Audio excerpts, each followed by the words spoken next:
श्री शिवाय नमस्तुभ्यम दोस्तों। जैसा कि दोस्तों आप सब जानते हो, कल है शनिवार का दिन और शनिवार के दिन पड़ रही है पंचमी तिथि, जो कि बहुत ही खास और विशेष होती है। दोस्तों बस आपको मात्र गुड़ के टुकड़े से अचूक उपाय करना है। यदि आप इस उपाय को करते हो तो जो भी आपकी विशेष मनोकामना होगी, चाहे वो धन को लेकर हो, व्यापार को लेकर हो, नौकरी को लेकर हो, या फिर आपके जीवन की कोई अधूरी मनोकामना हो, तो इस उपाय को करने से आपकी मनोकामना अवश्य ही पूर्ण हो जाएगी। साथ ही अगर आपके जीवन में कोई समस्या चल रही है, वो समस्या भी आपके जीवन से समाप्त हो जाएगी। पूज्य गुरु जी कथा को सुनकर उपाय को अच्छे से समझाने का प्रयास करेंगे। तो आइए दोस्तों जानते हैं उपाय कैसे करना है। दोस्तों पहला जो उपाय है वो है विशेष मनोकामना पूर्ति के लिए। यदि आपकी कोई विशेष मनोकामना है, काफ़ी दिनों से अधूरी पड़ी है, तो इस उपाय को अवश्य कीजिए। इस उपाय को करने के लिए सबसे पहले आपको लेना है एक छोटा सा गुड़ का टुकड़ा और साथ ही आपको लेनी है 11 चने की दाल और 1 लोटा जल तांबे के पात्र में। अब आप इस उपाय को सुबह से लेकर शाम तक कभी भी कर सकते हो। अब आप चले जाइए शिव जी के मंदिर में। शिव जी के मंदिर में जाकर सबसे पहले आपके पास जो चने की दाल है ना, 11 चने की दाल, वो आपको पानी डालकर थोड़ी सी गीली कर लेनी है।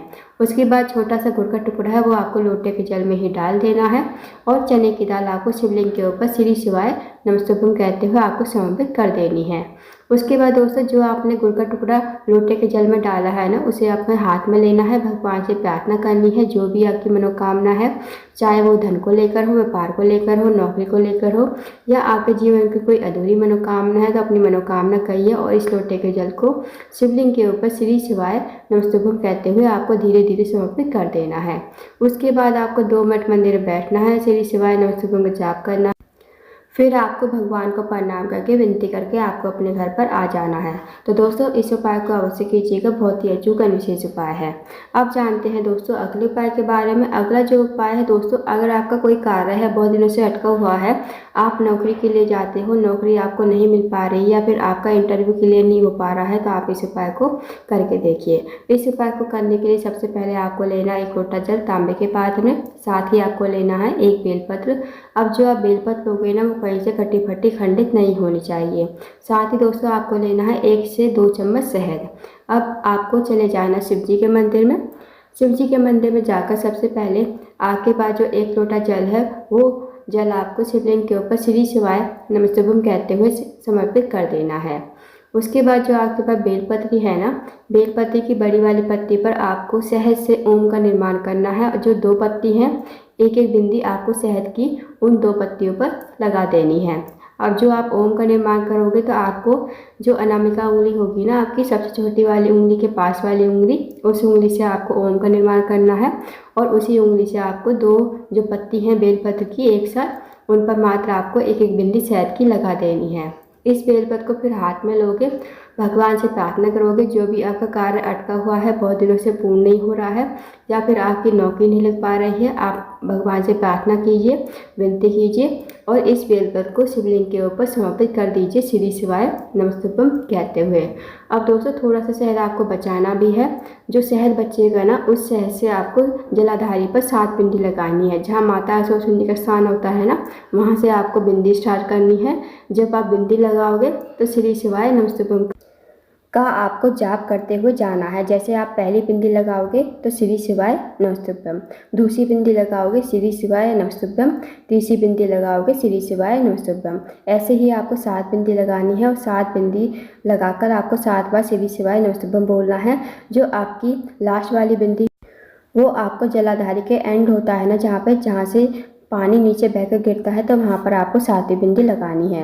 बस आपको भगवान को प्रणाम करके विनती करके आपको अपने घर पर आ जाना है। तो दोस्तों इस उपाय को भी करके देखिएगा। इस उपाय को करने से भी जो भी आपका कार्य अटका हुआ है, वो बहुत जल्द पूर्ण हो जाएगा। अब जानते हैं दोस्तों अगले उपाय के बारे में। अगला जो उपाय है दोस्तों, वह है रोग मुक्ति के लिए। यदि आपके घर में कोई व्यक्ति काफ़ी दिनों से बीमार पड़ा है, उसकी जो बीमारी है दूर होने का नाम नहीं ले रही है, तो इस उपाय को अवश्य कीजिए। इस उपाय को करने के लिए सबसे पहले आपको लेना है 1 लोटा जल, साथ ही आपको लेनी है 1 बेलपत्र। जो आप बेलपत्र लोगे ना, वो कहीं से कटी फटी खंडित नहीं होनी चाहिए, इस बात का ध्यान रखना।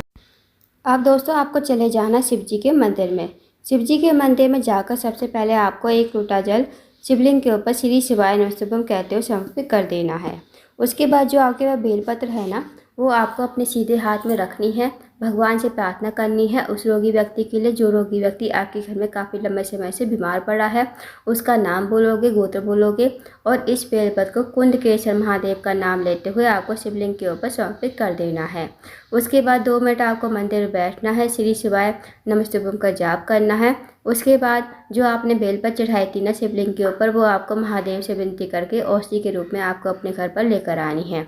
इस बेलपत्र को घर पर लाकर उस रोगी व्यक्ति को खिलाना है जो रोगी व्यक्ति आपके घर में काफ़ी लंबे समय से बीमार पड़ा है। उसको आपको कुंडकेश्वर महादेव का नाम लेते हुए इस बेलपत्र को चबा चबा कर खाने को कहना है। यकीन मानिए दोस्तों, यदि आप इस उपाय को कर लेते हो तो जो भी आपके घर में काफ़ी लंबे समय से बीमार पड़ा है उसकी जो बीमारी है धीरे धीरे ठीक होने लगेगी। तो इस उपाय को अवश्य कीजिएगा।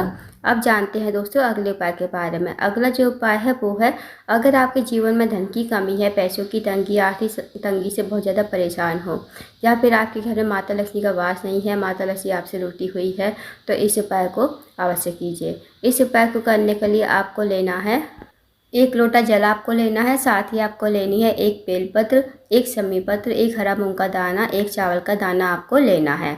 अब ये जो 4 सामग्री आप जो भी लोगे ना वो खंडित नहीं होनी चाहिए, इस बात का विशेष ध्यान रखना।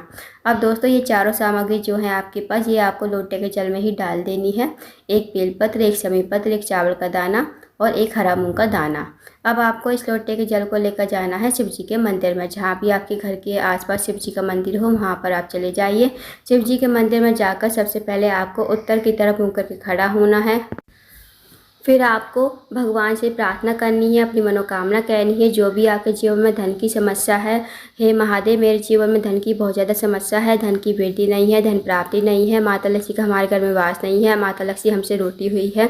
आप कुछ ऐसी कृपा करें कि माता लक्ष्मी का हमारे घर में वास हो जाए और हमारे जीवन में कभी धन की कमी ना हो। तो आपको ऐसी प्रार्थना विनती करते हुए 1 लोटा जल आपको शिवलिंग के ऊपर समर्पित कर देना है। आपको श्री शिवाय नमस्तुभ्यम का जाप करते हुए जाना है जब आप 1 लोटा जल शिवलिंग के ऊपर आपको समर्पित करोगे। उसके बाद आपको 2 मिनट मंदिर बैठना है, श्री शिवाय नमस्तुभ्यम का जाप करना है। फिर आपको भगवान को प्रणाम करके विनती करके आपको अपने घर पर आ जाना है। तो दोस्तों बहुत ही अचूक एवं विशेष उपाय है। इस उपाय को यदि आप करते हो तो आपके जीवन में कभी धन की कमी नहीं होगी और माता लक्ष्मी हमेशा आपके घर में वास करेगी। तो इस उपाय को भी अवश्य कीजिएगा।